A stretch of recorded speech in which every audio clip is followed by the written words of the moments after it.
Well, listening to that, the Police and Crime Commissioner, Katie Bourne. Thanks for joining us, Katie. Good morning, Neil. I mean, it's a very disturbing story, but I suppose there's a lot of questions still hanging in the air, a lot of them posed by Peter Carr, and I suspect you have questions for the various agencies as well.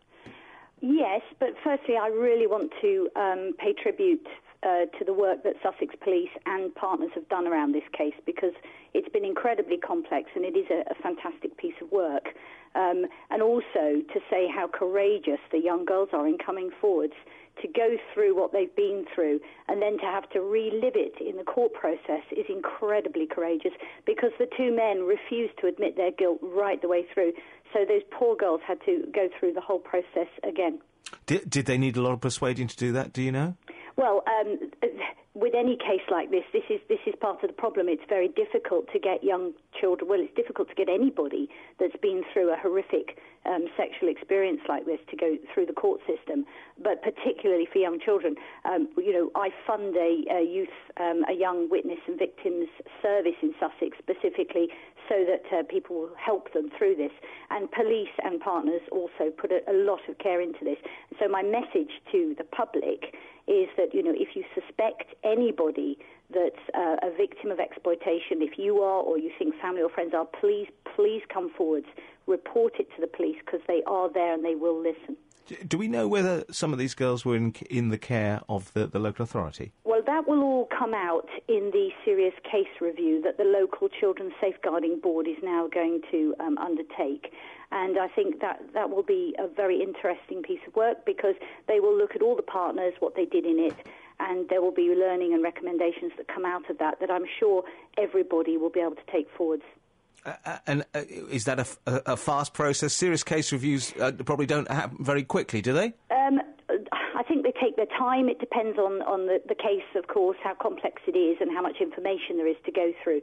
But, I think let's wait and see what happens. But you see, the point I'm trying to make, I mean, it's fairly obvious, I suppose. We've been through Rotherham, we've seen mistakes made elsewhere. We don't want to go down that road, do we? No, we absolutely don't. And I would say that Sussex Police and the partners in Sussex are in a much better place. They're much better at responding to incidences of child sexual exploitation than they were years ago. But I don't know that that's the same up and down the country. I think there's still a lot of work police forces and partners can do. A quicker sharing of information, for example, and also encouraging the public to understand the signs. The grooming process is really invidious. Perpetrators, they get control over children. We call it grooming, and it doesn't really explain how evil this process is. But they get control by using the sort of guise of romance or friendship, particularly with the young girls. If you look at these two men and what they did, they offer excitement.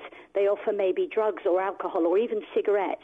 And as soon as the child does something with them, it doesn't matter how small it is, but as soon as they do something with that perpetrator, the perpetrator then knows they've got control over them, and that's when it gets worse. Because they're able to say, look, well, don't say anything, or else, I'll be spreading some details about you, where you don't want, and I'll, so presumably that's their control, is it? Well, that's one way of doing it, or they befriend the child. I mean, one of the men who's 31 led a 13-year-old to believe that he was her boyfriend.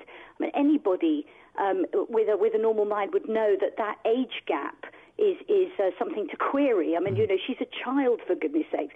But, the children themselves, they could become secretive, and they stop seeing their friends. They might have mood swings. They'll perhaps skip school.